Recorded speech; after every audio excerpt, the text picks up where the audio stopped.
Hi,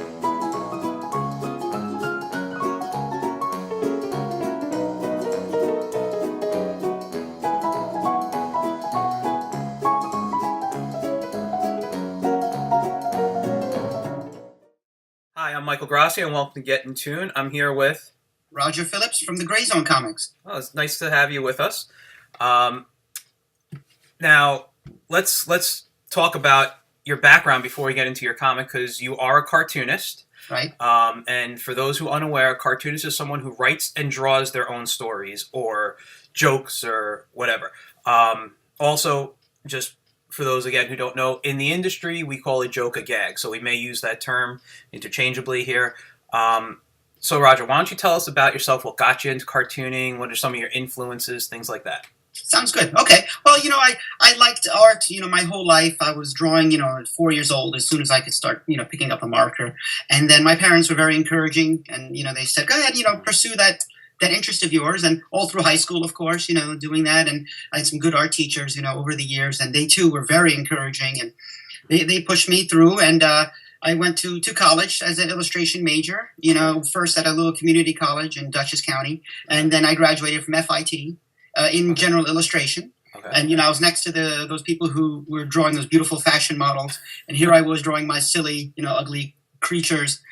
And then went into the business world for, 20 years, and then kind of left behind the cartooning and comic world. Mm-hmm. And then finally, about 5 years ago, I said, I'm going to give it my all and try to pursue this dream of mine. That's great. That's great. And your strip is The Gray Zone, right, which is a fantastic single-panel gag strip. I actually have a copy of one of your books here, The fantastic. Universe. This book is a collection of how many strips? 1,300, wow, basically single-panel comic strips. Oh my God! Yeah, I started reading it again in like I was telling you earlier, maybe 15, 20 minutes of reading time. I knocked off 100 pages. Oh, and great. Normally, a single panel gag I can read a lot quicker, but your art is just fantastic. Thank you so much. I stopped to look at the art, but one of the things I also noticed in your book here is how your art progresses. Yeah, you could really see that, right? Yeah. Especially in a 5-year gap. Exactly. It's beautiful to begin with, but it's just within I don't know how many strips I read. There's this polishedness that comes over, and it's just like, wow. It's like that. Well, that's when you know that you like, this is the strip, You know what's funny? Like you mentioned that, is that I feel like all cartoonists, start out with their own, native style, and slowly it evolves towards like a Disney or a Warner Brothers sensibility to it. And then in that book, I kind of showed the earliest version of the little alien, and then what he looks like today. Yeah. And I'm sure you've seen Garfield, go from, yes. he was a cat on all fours. Now he's standing on 2 feet, yes. With his giant feet, and his eyes are bigger than ever. And so they seem to always progress that way. Now, you just mentioned Garfield. Was that one of the strips you loved? What were the kind of comic strips you read growing up that influenced this strip? Yeah, that came to this. So early on, it was Mad Magazine. Okay. That was my start out. And, of course, reading the Sunday Funnies and Garfield, he came in the 80s. I'm a child of the 70s. And okay. So that, he came a little bit later. Bloom County, of course, I loved. Yes. That was one of my favorites. And the number one guy in my world, of course, is Gary Larson. Yes. From The Far Side. So that's where the single panel, and my brain seems to work in that, quick hit, single line, get out type of mentality. But he was the number one influence for me. Yeah. Do you have his collection at home then? Sure do. I have all of them. And, I appreciate somebody like Bill Watterson from Calvin and Hobbes, of course, but more for his artistic talent rather than gags, per se. Okay. Yeah, his strips were more, what's the word I'm looking for? I don't want to use the word philosophical, but there was a thought to his strips. Even though Gary Larson had it, Gary Larson's was a quick boom. Yeah, and he was quick, witty, and you shake your head, and I like that type of humor. And I find that a lot of comic strips are not funny. They're okay, and you get maybe a little grin, but I really liked what Gary Larson did, that he was so absurd and crazy, and you really, that's the one you cut out and you put it on your refrigerator. Yeah. Let me ask you, and I was curious about this because I know we've met a few times and talked, but I don't know if I ever asked you this question. Why aliens? The last job ended, and then I needed something to do, and I said, okay, I'm somewhat financially secure enough that I can pursue this and not be homeless. Hmm. I needed a subject matter, and my father suggested the little gray aliens. I didn't even know that term, gray. The guys with the big eyes, Yeah. and the gray skin. And I said, okay, good. Give me you're an instructor, you're a teacher, you're a person who teaches people, and you give them a notion and you run with it. So that's what happened. And he was always interested in that subject, and I didn't see too much material about them. And they were, to be honest, they're quite easy to draw. Yes. They're quick, they're easy, and there's that contradiction of their kind of like a emotionless face, very cold stare. And when you see them smile, or you see them stumble, or have jealousy or other emotions, it really is funny just on the surface of it. Yeah. No, it's great. I like the idea because I'm a sci-fi guy. Right. That influences a lot of my stuff. So when I found out that there was a single panel alien gag strip, I loved it. And it was something I was drawn to because I first met you, I think, at a comic show. Yes. And we were both doing the show, and I was walking around. I came across your table. I thought it was very interesting because it was different from what's there. Usually you see comic books and all these pinup art, and then I get to this table, and it's strips. Yeah, it's cartoons, yes, right? Like, exactly. not comics, cartoons. Yeah. Yes. And that's actually what my background is in, too. So I was attracted to it right away. I have to admit, I've been looking at your latest work, and I adore it. And you are taking, that I've never seen, is that comic world, Superman, Spider-Man, the muscular, heroic, and you're pulling it into the cartoon world. Yes. And it looks pretty great, and I'm looking at that, and I get some inspiration from seeing the stuff you're doing. Thank you very much. Thank you. My next question, which I just kind of lost for a second because I'm not used to getting complimented in videos. It shook you up a little. Yeah, it did. But thank you. I appreciate it. We were talking about gags. I said it was a single panel gag strip. How do you come up with your ideas? Because it's not think like Dennis the Menace, where it's about this kid who is always getting in trouble type of idea. It's so random, the stuff, almost like The Far Side. So how do you come up with those gags? I'm sure you did too. I grew up on sitcoms, Three's Company, Cheers, all those sort of things. So in my thinking, I think of a situation. Here, two guys are talking on Skype. That could be a setup for a gag. What would the alien reaction be to that type of somewhat familiar human thing? Today's gag, I don't know if you saw it, but the Super Bowl had just passed. And then I was thinking about what goes on at Super Bowl parties or so on. And of course, you're thinking of salsa and chips and dip. So, I said, what could I do with the aliens? What would they, care about that? And then one of the aliens is taking that little dome bubble, and he uses that as a guacamole bowl. And he says, sorry, I need it for guacamole. So that's the thinking process. Yeah. And it started from watching the Super Bowl. Okay. What would the aliens do with that situation? And then, just making a sketch, as write the idea down quickly before it disappears, and then sketch it out in pencil. But it's funny, by the time I posted, it went through 3 iterations of the caption. Changed a little bit to refine it. Yeah, that happens a lot. I notice. So you were just mentioning that you when you sketch, you draw. Oh, I'm sorry, I'm getting a little feedback. I don't know if you hear that. No, what size do you draw? What tools do you use? I mean, obviously, I know you're traditional. Yeah. In drawing, which is fine because I'd rather be on pencil and paper myself than on see the your computer. markers, and I love it. So what kind of supplies do you use, and what size do you draw at these strips? It's funny because here I am in my mid-40s, so I started with a 14 by 17 inch canvas. The stuff that you find at Michael's art store, that craft store that I use, and Sharpies. Like I see you're using those fantastic professional markers, and I'm a little bit jealous. But I go through so many of them that I just buy the Sharpies, and now they came out with those brush Sharpies. Yeah, Sharpie brushes. Yeah, which I love. So somewhat, better than the regular Sharpies, not as good as the high end ones. So do a pencil sketch, covered in the Sharpie marker. Take a picture with a little digital camera I got from Walmart. Bring it into Photoshop. Clean it up. Add the color. Add the caption. Put it on social media and wait for the accolades to pour in.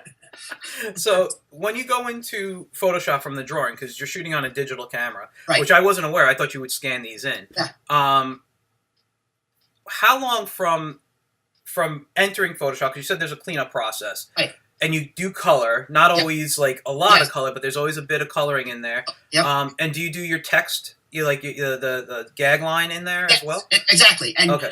and part of the flavor I thought that I wanted to do with the gag or with the strip is that the font is important. Yeah. And the font I use is called American Typewriter. It's been on every computer since 1977.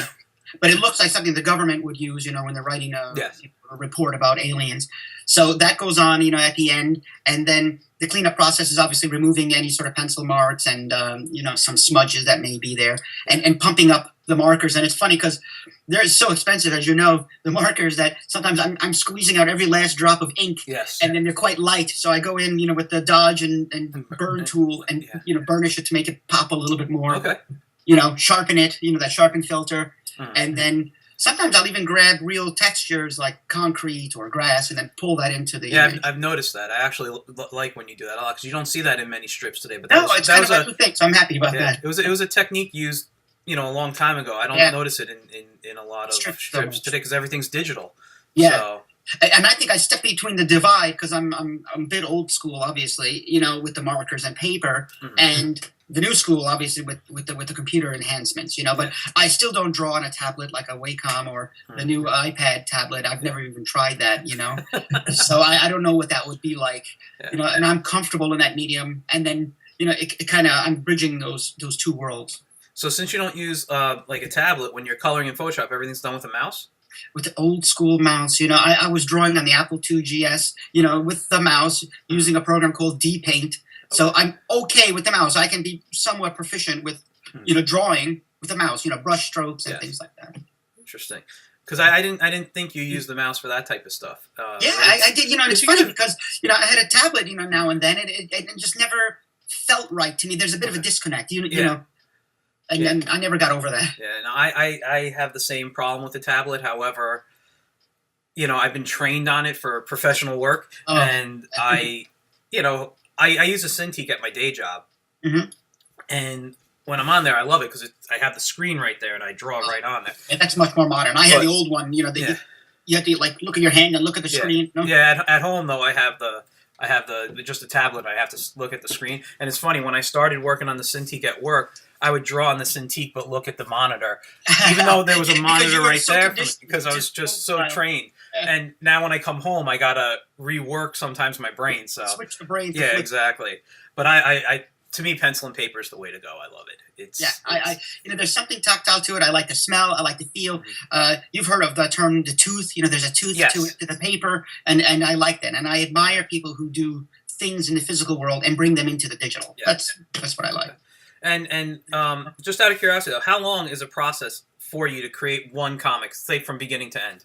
On a good day, it could be as short as an hour. Okay. On a more complicated drawing, it could go to 3-4 hours for one gag. Like today, I knew that you and I were going to be talking, so I chose a cartoon that I knew I could draw quickly. Okay.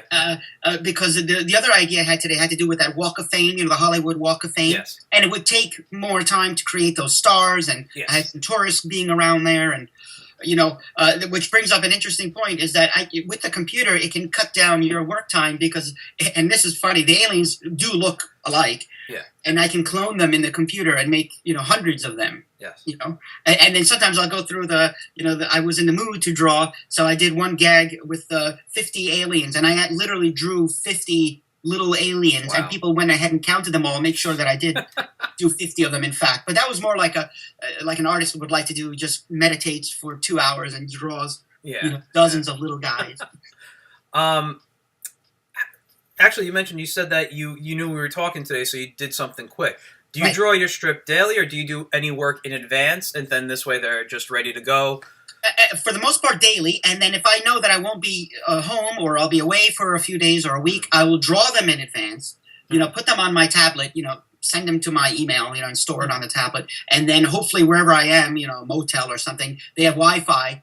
And then I'll post it, at the same time, 8 a.m. or whatever, every day. But I'm trying not to skip. And it's a discipline now. So thankfully, 5 years, never missed a day, Christmas, birthday, New Year's. I'll do it. I'll do it. I have no excuse. Do it. That is amazing. And that's actually great advice because I'm out of questions actually for you. That's all right. No, you've actually explained a lot, and I think my audience is really going to get a lot out of this. I appreciate it. But the one question I always ask everybody I interview at the end Okay. is, what advice would you give to an aspiring artist, cartoonist, whatever? I would tell them, okay, number one, do not be discouraged. You told me some interesting stories too. How you persevered, even though some people, oh, that's not funny, or in my case, aliens are too much of a niche. People don't like aliens. Only a small group of people are into that.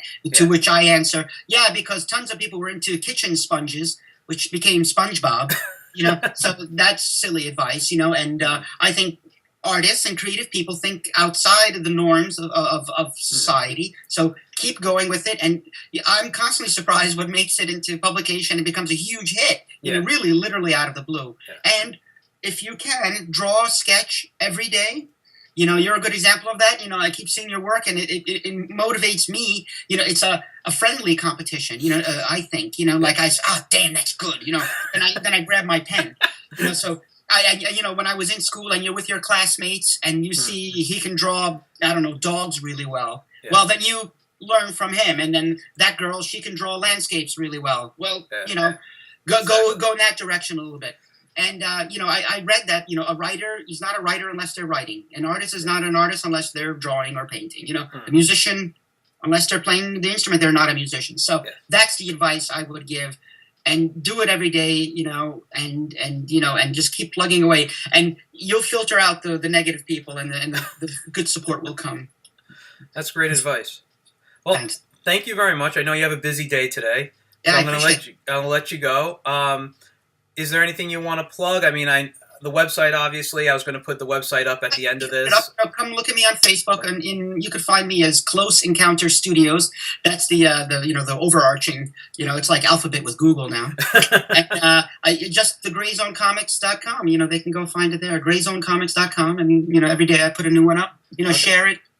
And my approach is, next step for someone like me is to become published, to become syndicated. Hoping and praying. Yes.